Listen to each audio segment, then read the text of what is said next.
Good morning, everyone. I hope that you are somewhere safe and doing okay during this time.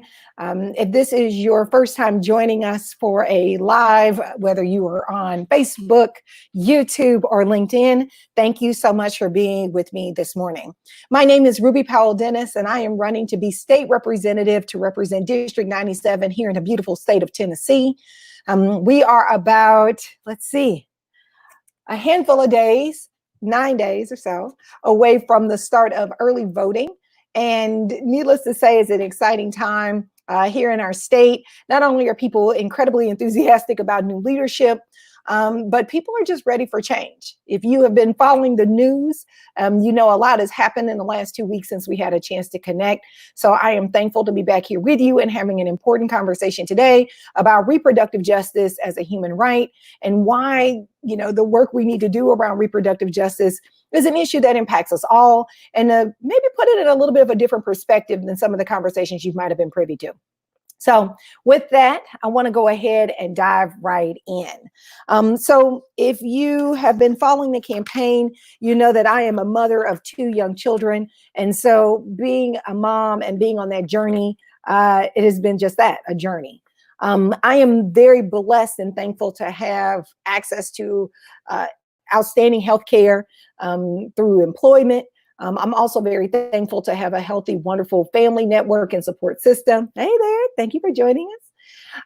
And so for me, my reality is I benefit from a lot of privilege. And so I sit here today, I'm talking about reproductive justice as an ally, as an advocate, knowing that not every woman, not every individual who needs the appropriate health care, reproductive health care, they have special needs. Those needs are not necessarily being met. And so wanting to expand the conversation to make sure that anytime we are talking about reproductive justice, that we're just being honest. This is about making sure that women have the healthcare access that we need because it's just very unique to our physiology and the challenges that we face.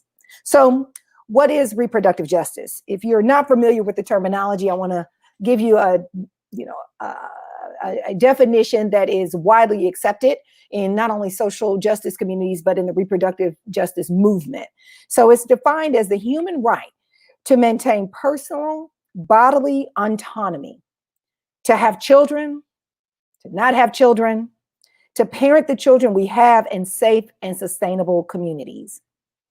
This is important because we need to write legislation that promotes and seeks accountability for the right to equal and non-discriminatory access to safe and respectful maternal health care. Now, that matters because a lot of the time when we talk about reproductive justice, the conversation immediately moves to, are you pro-life or pro-choice? And I want to be very, very clear, that is political in nature. And so for me, I am running to be a servant leader because I not only want to be someone that you can trust, whose words you can listen to and say, yep, that makes sense. I believe what Ruby is sharing with me, but also someone who recognizes I am not a medical professional. And there are some instances in which it is, between a patient and their healthcare provider, what is the right steps for them? And I mean, we can apply that to a variety of different, healthcare needs and scenarios. But for today's conversation, I want to make sure that I center it on just maternal health care and why in our country we are facing pretty substantial challenges that unfortunately are getting overlooked. So to put it in a little bit of context for my data-driven folks out there, the United States has too many women who are suffering from pregnancy complications that lead to serious injury and death. The United States currently ranks lower than all other developed countries when it comes to maternal death ratios. Some women are more at risk. Black women are 3 to 4 times more likely to die from pregnancy-related causes than white women. And women in southern states like Tennessee have a higher risk of pregnancy-related death than women in most other parts of the country. So that's why, when we talk about the heartbeat bill that was passed at 12:43 a.m. late night in June at the end of session here in our General Assembly, when you hear those statistics about where southern states rank and how even when you take out factors such as race, socioeconomics, women in our state, and women in the South are dying at higher rates than other women in, developed countries. We are facing a crisis. And so it's important that we put legislation on the books that acknowledges that we are in the midst of a healthcare crisis, and that more limiting, legislation around healthcare rights that specifically targets someone just because of the type, like just because of their body type, just because of who they are, something that you have, I didn't have a choice about whether or not I was going to be born a woman. And so the need to have access to affordable health care is something I just need because of the proximity, by being a woman. And so many of the deaths and illnesses in the US are preventable. The United States could avoid 40% of maternal deaths if all women, and I repeat, all women, regardless of age, race, and zip code, had access to quality health care. So where do we go from here, and why is this important?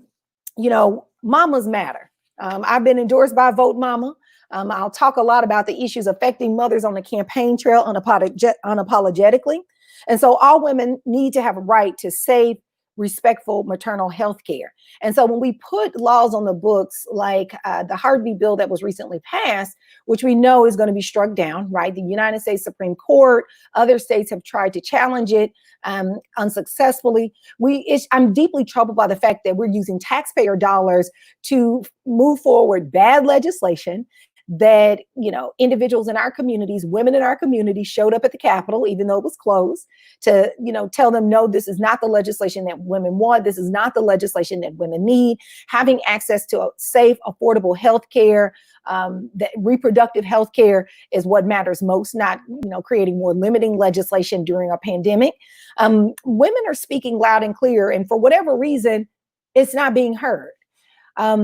If you're following me on my website and receiving my emails, I spoke a little bit in my most recent email about, when we only have about 12 women in our state house, this is the type of legislation that we end up with.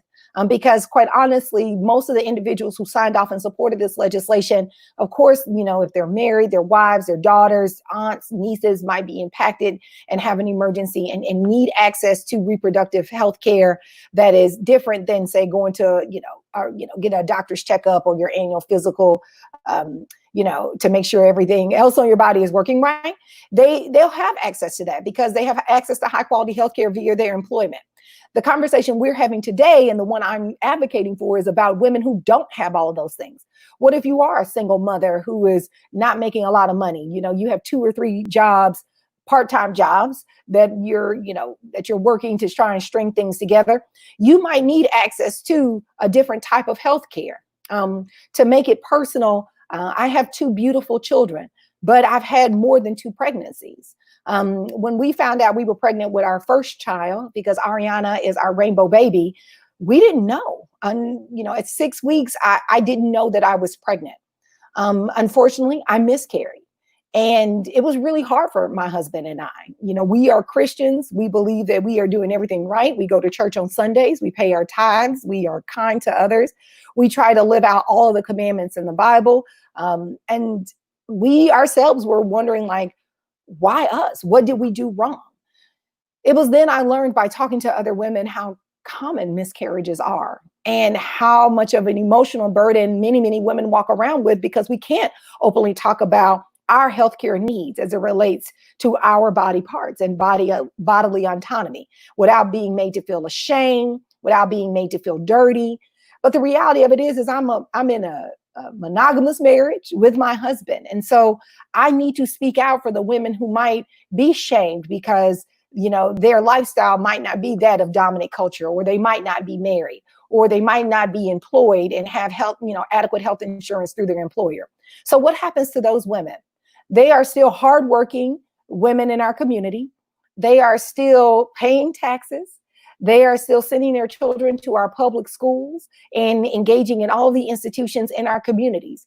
And so whenever we look at when I look at legislation like this, and I'm like, well, if there's compelling data provided by WHO, the CDC, organizations like Sister Reach, organizations like Planned Parenthood that have millions of dollars of, to do research, to do surveys, to better understand healthcare outcomes for women, then why is it that we have politicians passing legislation in opposition of what, healthcare providers are telling us that women need? And so many of the deaths and illnesses are preventable. This District 97, deserves a leader who is willing to say that deaths are preventable. And there is no situation in which the loss of human life is acceptable for economic purposes, for political purposes. That is just simply unacceptable. We have to care about every single person who lives in our district, even when their lifestyle, their political views, their ideology, their values might be different than my own. As a public servant, it is about service over self. That's why reproductive justice, being seen as a healthcare right and as a human right, is incredibly important. Because at the end of the day, our legislature right now is simply not diverse enough. We don't have anyone in our legislature who has young children, not a mother who has young children. We don't have enough women in our legislature. And so, unfortunately, one of the unintended consequences of having a predominantly male legislative body, General Assembly, is that legislation like this is tone deaf and it is discriminatory, because it essentially says, because you are born a woman, because you are born poor, because you are born to a working class family, you don't get access to high quality healthcare. You don't deserve it. Because you have a vagina, you don't deserve access to what could be life-saving healthcare measures. Many women, myself included, have, I was advanced maternal age when I got pregnant with my children. And I chose to put off, having a family until later in life. That was a choice I was able to make because I had access at the right times, because I didn't always have affordable healthcare as a young professional. But I did have access to it at the right times. Why? Because organizations like Planned Parenthood were accessible to me based on my financial situation. But what about the women who live in communities that don't have choices, a Sister Reach, a Planned Parenthood? Who are those women to turn to if not their elected officials to protect their interests and their healthcare outcomes? Who are they to turn to if we know in southern states women are disproportionately being impacted when they don't have access to affordable healthcare? Safe and respectful maternal health care is recognized as a human right throughout the United States. And state governments must adopt a human rights-based approach to ensuring a safe pregnancy and childbirth. We can't simply tell women that you need to be pro-life and that no matter the circumstances, you need to bring a child into this world. And then at the moment of birth, abandon that child and that mother and say, because you weren't married, or because you didn't have, fit into a certain ideology, or, a certain, group of people who deserve respect because they have money or they have power, they have access, that all of a sudden you are not guaranteed, a safe pregnancy. You're not guaranteed supports once you've had your child. Being pro-choice is about caring about a mother, her reproductive choices, if she chooses to have a child, whether she doesn't choose to have children, the entire spectrum of a human being's life. Not just at moments that suit a political agenda that, just based on what I've seen in our legislature, is legislation being advanced by men, individuals who may never have to lay on a hospital bed and talk with an OBGYN about, their choices and what decisions they have to make. One thing I'll also share to bring it home is, as a result of being a mom who had her children and was considered advanced maternal age, I got access to, earlier testing, blood work to determine the gender of my child, because they, of course, wanted to make sure I had a safe and healthy pregnancy. But I didn't realize that that wasn't the case before I got pregnant. And so again, what is it when we talk about respectful maternal care? And why does that end when a person has a certain amount of money in the bank or a certain job with certain types of benefits? As a government, public policy, government policy and legislation is about taking care of all people. And our country has spoken.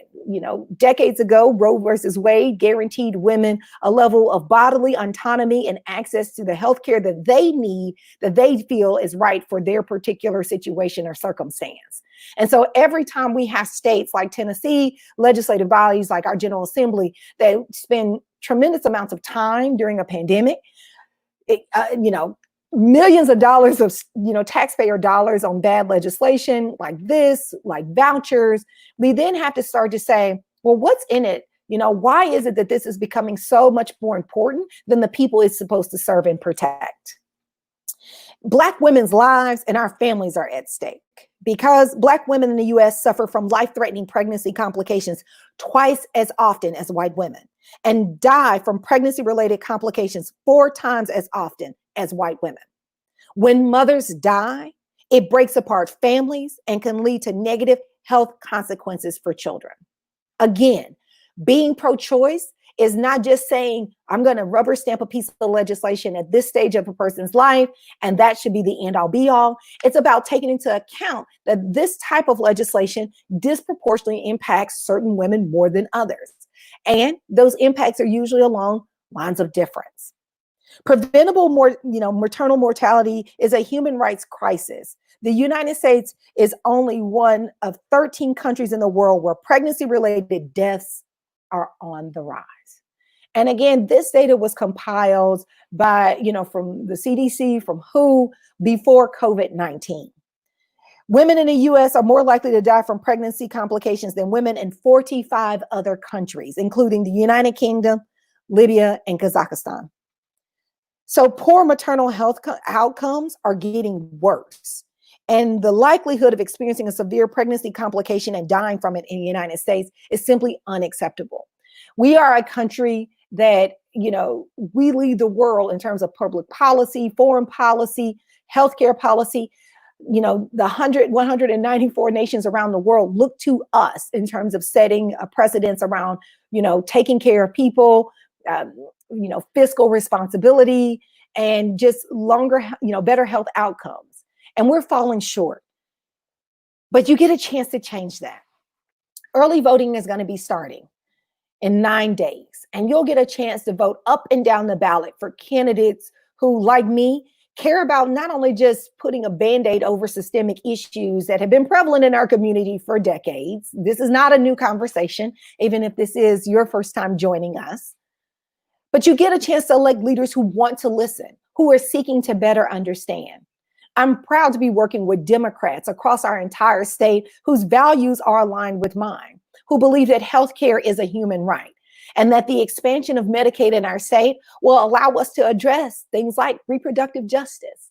Because it is great that we are now having the cultural conversations about, what does parity look like for women? What does parity look like for Black people? What does parity look like for Indigenous people? What does parity look like for people of color? This is a part of that conversation. Because in a country where people who look like me, who have lived experiences like mine, who have grown up in working class families, too much about how our family members do without insulin, because they can't afford it. How much, people do without going to doctor's visits, dental visits, cleanings. People do without because they can't afford the co-pays, and that's under our current system. And women, we have the additional burden of not being able to always go in and get the healthcare services we need at a time that is, critical for us. A good example is that not every OBGYN accepts, Medicaid. And so, even the amount of choices that women have who are receiving some form of assistance, government assistance for healthcare, they don't have a lot of choices. And again, if we say that all lives matter and that people matter to us, then we have to care about mothers too. Because in my book, all mothers matter, particularly mothers who are fighting to make sure that other women, whether they want to have children or not, have access to the health care that they deserve. So as I look ahead to what I want to be true and my vision for district and for leadership, it's about making sure that we, when we get back in session, I'm going to, speak optimistically and believe that, you're going to elect a leader for this district who cares about this issue. When session resumes January 2021, my expectation is that, we have a leader in there who is already filing legislation to hold, the current General Assembly accountable for, the bad legislation that they passed in the middle of the night in the wee hours of, as a special session was winding down during a pandemic.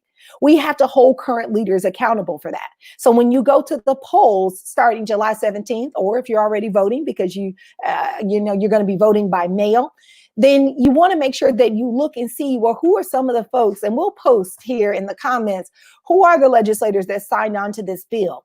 And make sure that if you have relatives who live outside of Shelby County, who care about, healthcare and expanding affordable healthcare, that you call them and ask them to vote.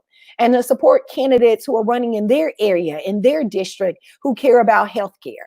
And not just healthcare when it aligns with a certain set of values, but what about healthcare when it doesn't align with your personal values and needs? Because it's about us taking care of one another during this time, because we are stronger together. So some of the things I'll leave you with, and then we'll go to questions, because I see a few questions popping up, is that we need to articulate solutions that work for everyone. Because again, this is an issue that is disproportionately impacting some women. But again, the solutions that I want to propose, the recommendations that reproductive justice organizations are proposing, are things that can benefit any community. So if you are tuning in and you are outside of Shelby County, then I encourage you to reach out to your local elected officials and ask them some of these same questions. So it's about respect at the highest level. When we tell someone that we value them, when we tell our constituents that we value them, how we show respect is by writing legislation that does not start out in its design, meaning to alienate and to, create division. And so state leadership must trust Black women and the decisions and resources that empower us and our families. Healthcare providers and systems must approach every woman with respect and compassion and build her capacity to engage in informed healthcare decisions, period. A lot of times, when I read some of the legislation, it just feels and sounds like, our state legislators don't believe that women can make smart choices.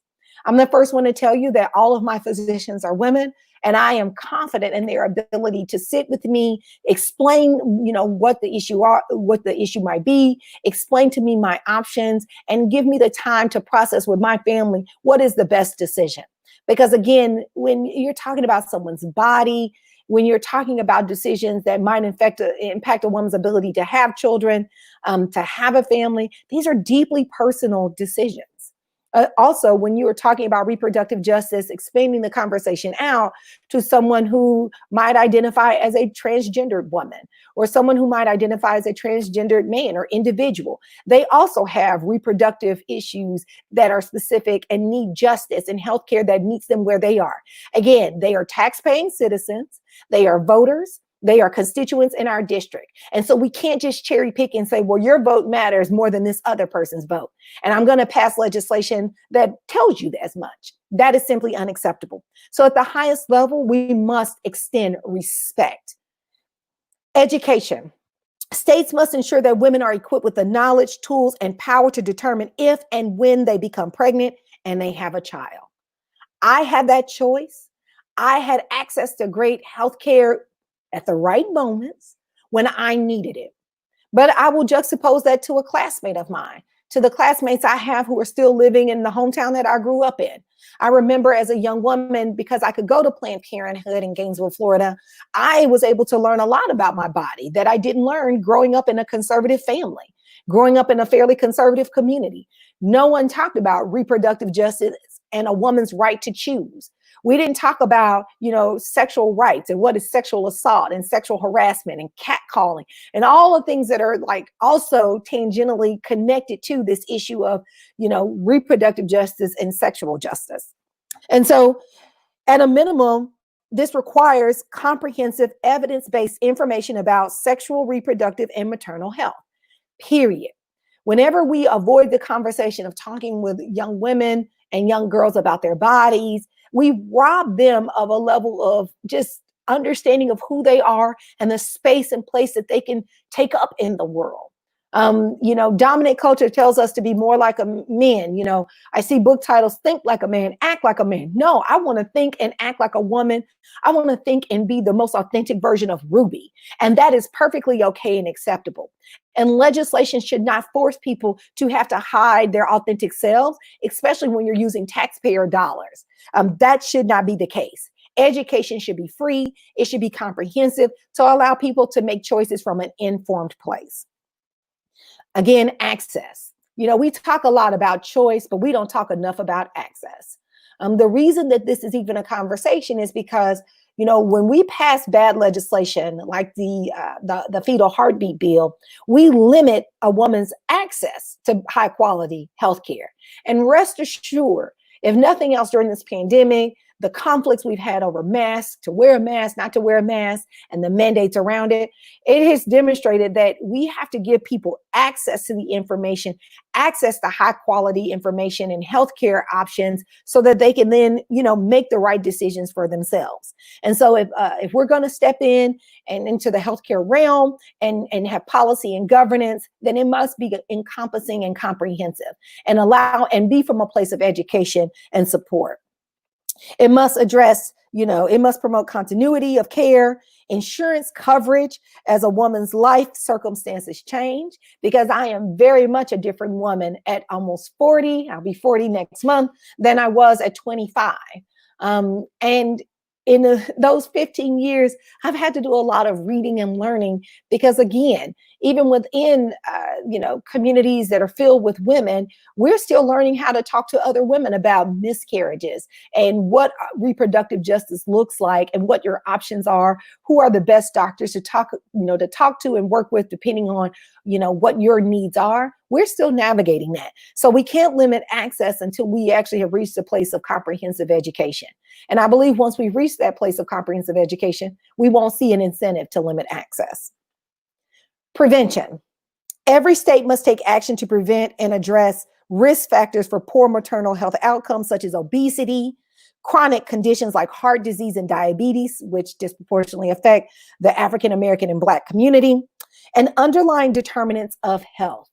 Again, if a woman is already dealing with the stress of, raising a family, if a woman is dealing with being a victim of poverty, a victim of sexual assault, a victim of sexual abuse, a victim of unemployment, a victim of homelessness, at a minimum, our healthcare provider should at least help her make the best decision for her circumstances. And so we must take action to prevent and address, risk factors that are underlying for many, many women in West Tennessee.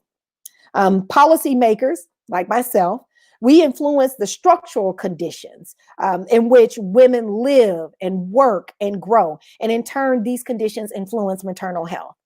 To bring it home, I remember having my daughter Ariana and working for an organization that was very supportive of mothers and women. And I was traveling for work, and my husband had just sent me a video, of her laughing because I was really struggling being so far away from my newborn baby. And the woman who was a part of the housekeeping team at the hotel that I was staying at, she was just sharing with me about, how our babies were the same age, etc. But after having her daughter, she had to go back to work in the hospitality industry after just 3 weeks. 3 weeks. We have to address the injustice that essential workers, frontline employees, they don't have paid family leave. So again, if we're going to pass limiting legislation that affects, access to high quality healthcare, women's choices, comprehensive education, but then say, yes, because of the industry you work in, hospitality. At the time I was in New Orleans. And so, hospitality is huge there. The tourist industry is a massive, part of the economy in New Orleans. She had to go back to work or risk being unemployed with a new baby at home. My heart was broken that here she is cleaning the rooms at a conference filled with women who, in some cases, were traveling with, caretakers. And so the socioeconomics just visibly played out in that moment. And I was very struck by how when we talk about quality, when we talk about prevention, when we talk about access, education, and respect, that woman and many women like her don't get that. Equity. To prevent pregnancy-related deaths and sustainably improve maternal health, states must make transformative investments in health and the well-being of women and girls throughout life course, including in the areas of housing, nutrition, transportation, violence, environmental health, and economic justice. Y'all, all of these things are intertwined. If we start to see things as silos and we say, well, the fetal heartbeat bill is okay because it's about keeping women safe and protecting children and bringing life into this world. But if we don't want to have the conversation about, well, are we providing affordable housing to those individuals? Are we providing affordable transportation? Because we have a lot of work to do, y'all, on our public transit system in the state of Tennessee. We are well overdue for a light rail or some type of very affordable but modern form of transportation. Violence. We're not having conversations about the types of violence that women experience and the impact on maternal health. Environmental health. And especially when you talk about South Memphis and parts of Shelby County, we have women who their health outcomes are just not as good, and their children are born into health outcomes that are not as good because we have lead in schools. We have lead pipes in buildings, lead paint on homes. Again, being pro-choice is also about understanding the full spectrum of all the issues that are impacting women. And of course, economic justice, wage inequality. Again, you're advocate for women and families. You're passing legislation that says you're pro-choice and you're pro-life, but you don't want to have a conversation about wage inequality and why women, we don't get access to, our jobs don't pay at the same rate, even when we do the same work, which means we don't get the same benefits, which means that we can't take care of our families. So which is it, right? Do we value women in the state of Tennessee? Do we value the women in West Tennessee enough to say, yes, I want you to have great health outcomes, and I want you to have the wages that allow you to take care of the children that you love, that we all love and care about so much. And accountability. Yes. So whenever you pass a piece of legislation, any piece of policy, there's upsides and there's downsides. And as public servants, we have to be willing to live with the accountability that comes along with the legislation that we pass and support. We must create systems that are designed and implement recommendations that hold our public officials accountable when they fail women. I repeat that. We have to design and implement systems and recommendations that hold institutions accountable when we fail women. This includes independent and fully funded maternal mortality review boards. Again, we need to start to put some of this policy work and advocacy work back in the hands of people who this is what they do. I am not a physician. I am not a healthcare provider. I am the first to admit that my healthcare policy lead, an emergency room physician, a board certified emergency room physician. I am the first to admit that I do not have all the answers. And so I turn to my sister, who is a nurse and who has decades of experience nursing in hospice. She's on the front of COVID-19 support in her parish, who has, worked in the emergency room. I turn to people I know and trust and listen to what they have to say. We have Senator Robinson, a healthcare provider, a nurse by trade, who is fighting for reproductive justice in our state capitol. We must listen to and trust women. We must listen to and trust mothers. We must listen to and trust healthcare providers. And above all else, we must absolutely listen and trust individuals who are both elected officials, who are mothers, who are healthcare providers, who are fighting bad legislation at our Capitol. So I want to close us out by taking a few questions and thanking Miss Cardita. Thank you so much. I appreciate your support. I know you are a fierce advocate for women and you care deeply about what is happening to Black women and our health outcomes. So thank you for joining today. But I want to close out by saying, y'all, we all come from a mother. And it was powerful so my mother had 5 girls. There are 19 women in my immediate family. And so I'm very passionate about this. But it wasn't until my mother talked to me about the death of my sister. I had an older sister who passed away. She was only 3 months old. And it was when my mother started to talk to me about that and some of the issues and just the hurt and burdens that she carried as a Black mother, and her wants and hopes, her dreams and goals for us as her children. Y'all, this is what this is about.